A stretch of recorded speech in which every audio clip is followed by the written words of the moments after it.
11వ తేదీన జిహెచ్ఎంసీని విభజించే అవకాశం ఉందట.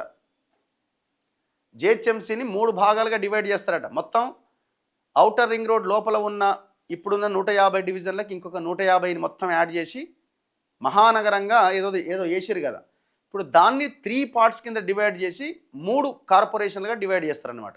ఇంతకుముందేమో ఓన్లీ జిహెచ్ఎంసీకి ఎలక్షన్ జరిగేవి, దాన్ని 3గా చేస్తే 3 కార్పొరేషన్లకి 3 మేయర్లు అనమాట. సో ఈ ఎలక్షన్స్ కూడా ఆగస్టు ఆర్ సెప్టెంబర్లో ఉండే అవకాశం కనబడుతున్నది. 11th రోజున ఈ విభజనకు సంబంధించిన ప్రకటన రాబోతున్నదట. మంగళవారంతో ఈ పాలక మండలి గడువు ముగియబోతున్నది. యాక్చువల్లీ ఇది 2020లో ఎలక్షన్స్ జరిగినాయి. 20 కదా, 20లో 20 ఆర్ 21 డిసెంబర్లోనే జరిగినాయి. 20 డిసెంబర్లో జరిగినాయి, కానీ 21 ఫిబ్రవరిలో ప్రమాణ స్వీకారం చేశారు. సబ్జెక్టు కరెక్షన్ ఒక సంవత్సరం అటు ఇటు. సో ఎప్పుడైతే ప్రమాణ స్వీకారం చేస్తారో అప్పటి నుంచే 5 సంవత్సరాలు కాబట్టి ఆ డేటు రేపు మంగళవారంతో ముగియబోతున్నది. ఆ తర్వాత ఏ క్షణమైన విభజన పైన ఉత్తర్వులు వస్తాయట. జిహెచ్ఎంసి, జిసిఎంసి, జిఎంఎంసి అట. జిహెచ్ఎంసి అంటే గ్రేటర్ హైదరాబాద్ మున్సిపల్ కార్పొరేషన్, జిసిఎంసి అంటే గ్రేటర్ దాన్ని ఏం పేరో మరి, షేర్లింగంపల్లి మున్సిపల్ కార్పొరేషన్, జిఎంఎంసి అంటే గ్రేటర్ మల్కాజ్గిరి మున్సిపల్ కార్పొరేషన్. 3 పేర్లట. దాని ప్రకారంగా జిహెచ్ఎంసిలో హైదరాబాద్ పరిధిలో 6 జోన్లు ఉంటాయట. ఇది స్పెక్యులేషన్, ఇంకా చూడాలి ఏం జరుగుతుంది అన్నది. ఆల్మోస్ట్ ఇదే ఫైనల్ కావచ్చు. జిసిఎంసి అంటే సైబరాబాద్ అట, షేర్లింగంపల్లి కాదు. షేర్లింగంపల్లి ఆ ప్రాంతంలో ఉన్న ప్రాంతాన్నంతా సైబరాబాద్ కింద, గ్రేటర్ సైబరాబాద్ మున్సిపల్ కార్పొరేషన్, దాంట్లో 3 జోన్లట. అండ్ జిఎంఎంసి మల్కాజ్గిరిలో 3 జోన్లట. అయితే జిహెచ్ఎంసీలో 6 జోన్లలో ఖైరతాబాద్, సికింద్రాబాద్, చార్మినార్, గోల్కొండ, శంషాబాద్, రాజేంద్ర నగర్ ప్రాంతాలు ఉంటాయట, కోర్ హైదరాబాద్. ఇక సైబరాబాద్లో 3 జోన్లట. అందులో షేర్లింగంపల్లి, కూకట్పల్లి, కుత్బులాపూర్ అట. ఇది వెస్ట్ సైడ్ అనమాట, ఇదంతా వెస్ట్ సైడ్ ఉన్న ప్రాంతం. నెక్స్ట్ మల్కాజ్గిరి ఏరియాలో మల్కాజ్గిరి, ఉప్పల్, ఎల్బీ నగర్, ఇక అటు సైడ్. సో ఇట్లా డివైడ్ చేస్తున్నారట.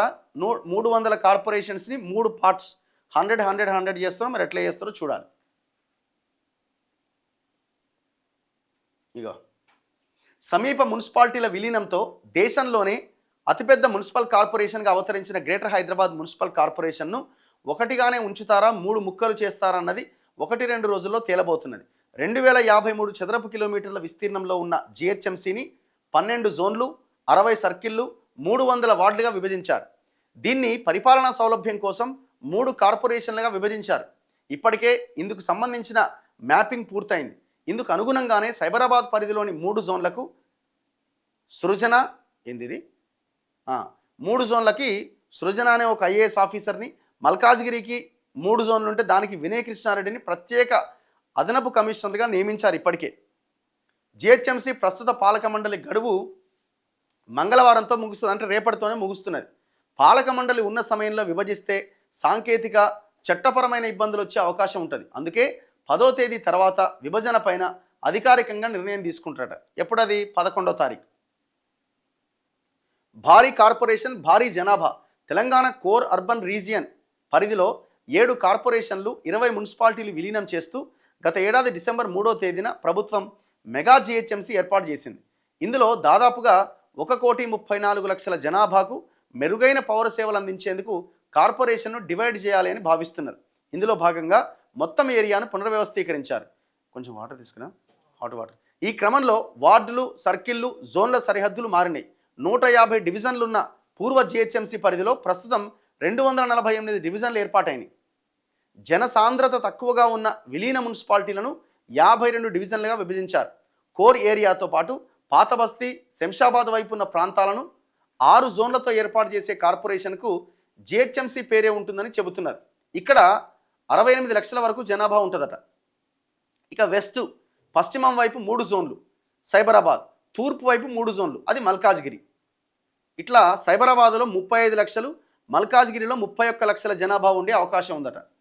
ఒక్క జిహెచ్ఎంసీ పరిధిలోనే 68 లక్షల జనాభా.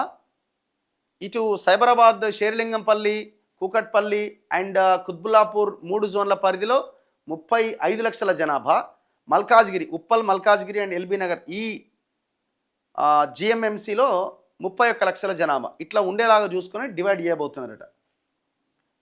అయితే ఇక్కడ పాయింట్ ఏంటంటే సికింద్రాబాద్ పేరు లేకుంటే ఎట్లా అన్నది గొడవ నడుస్తుంది ఆల్రెడీ. ఇదిలా ఉంటే చారిత్రక నేపథ్యం ఉన్న సికింద్రాబాద్ పేరు ఒక కార్పొరేషన్కి పెట్టాలి అనే డిమాండ్లు వచ్చినాయట. దీనిపైన సర్కార్ ఎలా స్పందిస్తుందన్నది ఆసక్తికరంగా మారింది. మరి చూడాలి మరి ఇప్పుడు ఏం చేస్తారన్నది. ఏం చేసినా ఏమైనా బడ్జెట్ ఒకటి, రెండోది ఇప్పుడు దీనివల్ల నష్టాలు కూడా ఉంటాయి. ఎందుకంటే అసలు ఇంతో అంతో ఆ చుట్టుపక్కల ఉన్న ఈ అగ్రికల్చరు దీన్ని కూడా మొత్తం ఖతం చేసి దాని వాల్యూ పెంచడానికి రకరకాల ప్రయత్నాలు జరుగుతాయి. దానివల్ల ఏమవుతుందంటే ఇప్పటికే హైదరాబాద్ ఈ కోర్ అర్బన్ ఏరియాలో కనీసం ఉండడానికి కూడా అవకాశం లేకుండా ఉంది. దారుణమైన పొల్యూషన్ ఉన్నది, 200 దాటుతున్నది ఎయిర్ క్వాలిటీ ఇండెక్స్. మరి ఇంకేం చేస్తారో చూడాలి భవిష్యత్తులో. మీరు ఎంత అభివృద్ధి చేస్తారో దానికి అంత గ్రీన్ జోన్ ప్రాంతాన్ని కూడా పెంచాలి. ఇది ఏడు దాకా విస్తరిస్తున్నది, ఎటో పోతున్నది. ఇది అర్బనైజేషన్ వల్ల లాభాల కంటే నష్టాలు కూడా ఎక్కువ ఉన్నాయి. నష్టాలే ఉన్నాయి ఒక రకంగా చెప్పాలంటే. ఈ పట్టణాభివృద్ధి వల్ల ఏం లాభం చెప్పండి? ఎంత డెవలప్ అయితే ఏం లాభం? నీ భవిష్యత్ తరాలు బతకలేని, గాలి పీల్చలేని సిచ్యువేషన్ని వస్తే ఏం డెవలప్ అయితే ఏం లాభం? ఇప్పుడు ఎదురుగా 100 కోట్లు ఉన్నాయండి, నీ పక్క రూమ్లో 100 కోట్ల రూపాయలు ఉన్నాయి. నీకు నువ్వు తినడానికి నీకు బీపీ, షుగరు, నీకు లంగ్స్ ఖరాబ్ అయినాయి, గాలి పీల్చడానికి అవకాశం లేదు. ఏం చేస్తావు 100 కోట్లని చెప్పు? నీకు తినడానికి అన్ని రకాల పదార్థాలు ఉన్నాయి ఎదురుగా, నీకు షుగరు, బీపీ, రకరకాల రోగాలు. ఏం చేయగలుగుతావు? అట్లనే ఉన్నది మన పరిస్థితి కూడా.